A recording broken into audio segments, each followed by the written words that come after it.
All right, let's kick off this explainer with a history article that absolutely flips the script on how we look at aerial phenomena research. Usually, when we think about the search for extraterrestrial intelligence, we picture something super sanitized, right? Pristine laboratories, scientists peering through telescopes, satellites pinging deep space. But the article we are digging into today paints a drastically different, almost terrifying picture. It investigates the incredibly perilous, often lethal reality of this research over the last 8 decades, and frankly, it uncovers a massive architectural mystery. Okay, let's dive into this. Like we just talked about, we're totally conditioned to view the search for cosmic intelligence as this clean, safe, academic pursuit. Passive observation, right? But the text we're analyzing argues that for the people operating at the absolute razor's edge of the unknown, the reality is a lot darker.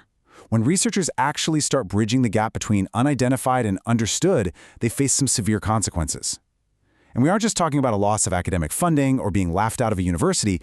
Actually, scratch that. It goes way beyond career ruin. The article outlines terminal outcomes and silent attrition. Getting too close to the truth, according to the source material, carries a very literal, lethal price tag. Section 1. The Modern Mystery. Vanished Voices in Aerial Phenomena. Just look at this number. 11. According to current investigative audits detailed in the article, there is a chilling attrition rate among elite American researchers today. Right now, 11 specialized scientists strictly linked to UFO studies are confirmed dead or missing. And it's absolutely crucial to understand who these people actually are. We aren't talking about amateur hobbyists or weekend enthusiasts tracking lights in the sky. These were elite scientists possessing incredibly rare intellectual capital. We're talking top-tier experts in propulsion physics, exotic material science, and anomalous atmospheric data. The article makes a really compelling argument here. This isn't just a fluke. It's not merely a statistical anomaly. It is a systemic erasure of rare intellectual capital. You just don't lose 11 top-tier minds in a highly niche field to bad luck or coincidence. It's creating an intellectual vacuum, seemingly by design. Think about it. When you suddenly pull the absolute most credible minds out of a highly technical equation, you aren't just witnessing a tragedy. You're watching an entire scientific discipline be intentionally crippled. So what is the actual fallout of these extinguished voices? Just imagine what happens to scientific progress when these elite minds vanish. First off, it completely resets the clock on disclosure. Every single time a major breakthrough is on the horizon, the expertise suddenly disappears. Second, it erases our ability to understand complex exotic materials. Third, it further marginalizes a field that is already considered fringe, basically terrifying mainstream academia away from the subject. And finally, it ensures sensitive data remains uninterpreted, safely keeping findings completely out of the public record. Taking these individuals off the board is just a devastatingly effective tactical blow to our collective scientific progress. Moving on to Section 2, the Otto Binder Legacy, and a staggering historical toll. 137, just let that sink in for a second.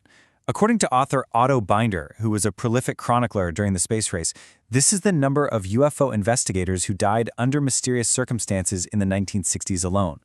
Now, the history article does note that Binder's exact figures are often debated by historians, but they undeniably point to a period of absolutely unprecedented volatility.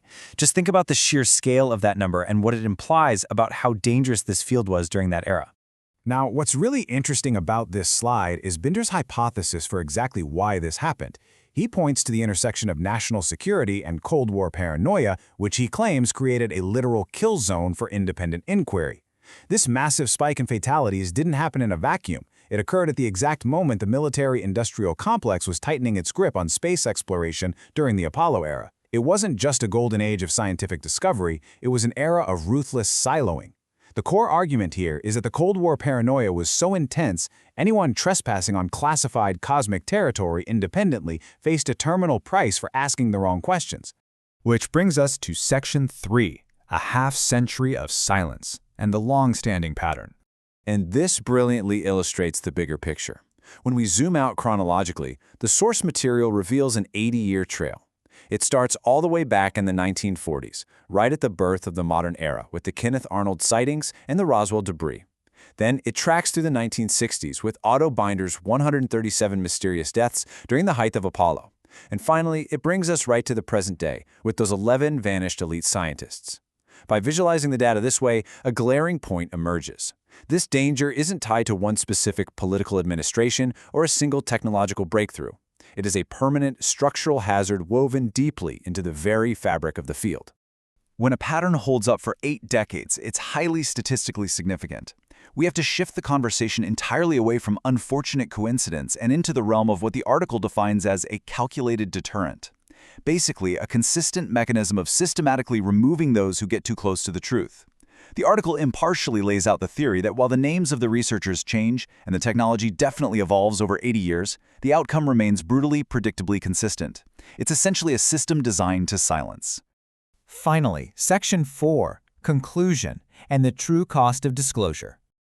Keeping that entire 88-year trail we just walked through in mind, from the 1940s straight through to the 11 missing experts today, the article forces us to reckon with a very dark possibility. Disclosure is not just a hurdle of evidence. It's not just about finding that one undeniable piece of a crashed ship or getting a crystal-clear photograph. It is quite literally a hurdle of survival. As we look past the lights up in the sky, we have to reckon with the very real shadows down here on the ground and the potentially lethal price of cosmic discovery. So this leaves us with one final, incredibly provocative question to chew on. Who benefits most from the silence that follows their departure? Ultimately, the mystery isn't just about what these brilliant researchers found before they vanished. It's about who is keeping the secrets and why maintaining that silence is so incredibly valuable. It's a profound question that really challenges everything we think we know about the cost of disclosure. Thank you so much for joining me for this deep dive on The Explainer. Keep asking those big questions, keep looking at the data, and I'll see you next time.